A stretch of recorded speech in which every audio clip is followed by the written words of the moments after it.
Our time is now. അതെ, ഇത് നമ്മുടെ സമയമാണ്, ഇത് നമ്മുടെ ദിവസമാണ്. നമ്മൾ നേടിയിരിക്കുന്നു.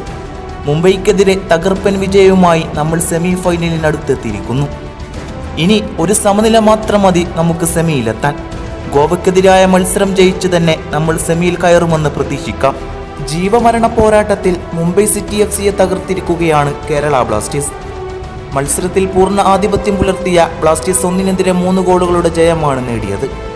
ബ്ലാസ്റ്റേഴ്സിനായി സഹൽ 1 ഗോളും വാസ്കസ് 2 ഗോളും നേടി. ജയത്തോടെ 33 പോയിന്റുമായി മുംബൈയെ മറികടന്ന് ബ്ലാസ്റ്റേഴ്സ് 4ാം സ്ഥാനത്തേക്ക് ഉയരുകയും ചെയ്തു.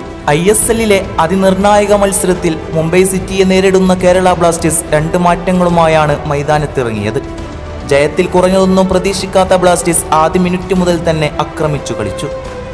12ാം മിനിറ്റിലാണ് ബ്ലാസ്റ്റേഴ്സിന് ആദ്യ അവസരം ലഭിച്ചത്. എഡ്രിയാൻ ലൂണയുടെ ലോങ് ക്രോസ് പിടിച്ചെടുത്ത സന്ദീപ് സിംഗ് ബോക്സിനകത്തു നിന്ന് തൊടുത്ത ബുള്ളറ്റ് ഷോട്ട് നേരിയ വ്യത്യാസത്തിലാണ് പുറത്തുപോയത്. 15ാം മിനിറ്റിൽ സന്ദീപ് സിംഗിന് ലഭിച്ച 2ാമത്തെ അവസരവും നഷ്ടമായി. ബ്ലാസ്റ്റേഴ്സ് ആരാധകരുടെ മനസ്സിലേക്ക് സന്തോഷത്തിന്റെ അമിട്ട് പൊട്ടിച്ച് 18ാം മിനിറ്റിൽ സാക്ഷാൽ ലയണൽ മെസ്സിയെ അനുസ്മരിപ്പിക്കും വിധം 18ാം നമ്പർ ജേഴ്സി അണിഞ്ഞ സഹലിന്റെ മാസ്മരിക dribbling goal. What a goal! Sahal Abdul Samad പന്തുമായി സ്റ്റിൽ സഹൽ അബ്ദുൽ സമദ് നിങ്ങളത് കാണുക. ഹീറോ ISLൽ ഈ മലയാളി പയ്യന്റെ ട്രിപ്ലിംഗിന്റെ മികവ് എന്താണ് എന്ന് നമ്മൾ കാണുകയാണ്. സഹൽ അബ്ദുൽ സമദ്, കേരള ബ്ലാസ്റ്റേഴ്സിന്റെ സഹസ്ര മൗലിയാണിവൻ, കേരള ബ്ലാസ്റ്റേഴ്സിന്റെ സഹസ്ര ഭാഗമാണിവൻ, കേരള ബ്ലാസ്റ്റേഴ്സിന്റെ സഹസ്ര നിർത്തനാണിവൻ. From Sahal Abdul Samad, Kerala Blasters won, Mumbai nil. പരിശീലകൻ തന്നിലർപ്പിച്ച വിശ്വാസം അതിനിർണായകമായ മത്സരത്തിൽ നേടിയ സുന്ദര ഗോളിലൂടെയാണ് സഹൽ തിരിച്ചു കൊടുത്തത്. ബ്ലാസ്റ്റേഴ്സിനു വേണ്ടി ഈ സീസണിൽ നിരവധി മികച്ച ഗോളുകൾ സഹൽ നേടിയിരുന്നു. അതിന്റെ ഇടയിലേക്കാണ് സഹലിന്റെ ഈ ലോകോത്തര ഗോളും കടന്നു വരുന്നത്. മുംബൈ താരങ്ങൾ ക്ലിയറൻസിൽ വരുത്തിയ പിഴവ് മുതലെടുത്ത് പന്ത് പിടിച്ചെടുത്ത സഹൽ 2 മുംബൈ താരങ്ങളെ ട്രിബിൾ ചെയ്ത് ബോക്സിന്റെ അരികിലെത്തുകയും പ്രതിരോധ താരങ്ങളെയും മറികടന്ന് ഒരു വലങ്കാൽ ഷോട്ടിലൂടെ മുംബൈ ഗോൾ കീപ്പർ നവാസിനെ കാഴ്ചക്കാരനാക്കി വലയിലെത്തിക്കുകയായിരുന്നു സഹൽ. സഹലിന്റെ ഈ സീസണിലെ 5ാമത്തെ ഗോളായിരുന്നു ഇത്. ആദ്യ പാദത്തിലും സഹൽ മുംബൈക്കെതിരെ ഗോൾ നേടിയിരുന്നു.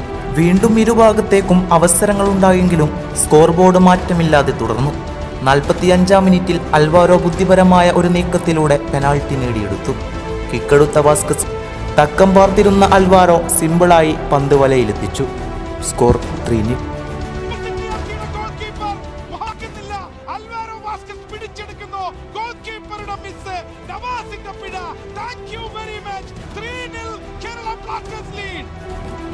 എഴുപത്തൊന്നാം മിനിറ്റിൽ ഡീഗോ മൗറിഷ്യയെ ഹോർമിപ്പം ഫൗൾ ചെയ്തു എന്ന റഫറിയുടെ തെറ്റായ കണ്ടെത്തൽ ഒരു പെനാൾട്ടിയിൽ അവസാനിച്ചു. കിട്ടിയ അവസരം മുതലാക്കി ഡീഗോ മൗറിഷ്യോ പന്ത് വലയിലെത്തിച്ചു. ഈ വിജയത്തോടെ കേരള ബ്ലാസ്റ്റേഴ്സ് 4ാം സ്ഥാനത്തേക്ക് തിരികെയെത്തി. അവസാന മത്സരത്തിൽ ഗോവയ്ക്കെതിരെ ഒരു സമനില നേടിയാൽ പോലും കേരള ബ്ലാസ്റ്റേഴ്സ് സെമിയിലെത്തും. ട്വിസ്റ്റ് എന്താണെന്ന് വെച്ചാൽ 2 ഗോൾ നേടിയ വാസ്കസിനെയും 1 ഗോൾ നേടിയ സഹലിനെയും മറികടന്ന് മാൻ ഓഫ് ദ മാച്ച് ആയത് പൂട്ടിയയായിരുന്നു. അതിൽ നിന്ന് തന്നെ അയാളുടെ വർക്ക് റേറ്റ് എത്രയാണെന്ന് നമുക്ക് മനസ്സിലാക്കാം. ഡിയർ പൂട്ടിയ, നിങ്ങൾ അറിയാതെ തന്നെ നിങ്ങൾ ബ്ലാസ്റ്റേഴ്സിന്റെ മിഡ്ഫീൽഡ് ജനറൽ ആയി മാറിയിരിക്കുന്നു. ജീക്സന് കളിക്കാൻ പറ്റാതെ വന്നപ്പോൾ ഒരു പേടിയുണ്ടായിരുന്നു. എന്നാൽ അത് എത്ര മനോഹരമായാണ് പൂട്ടിയ ആ വിടവ് നികത്തിയത്. പൂട്ടിയയുടെ മധ്യനിരയിലെ സാന്നിധ്യമാണ് വാസ്കസിനെയും ഡയസിനെയും പിന്നെ ലൂണയെയും മുന്നേറ്റത്തിൽ അയിഞ്ഞാടാൻ സഹായിക്കുന്നത്.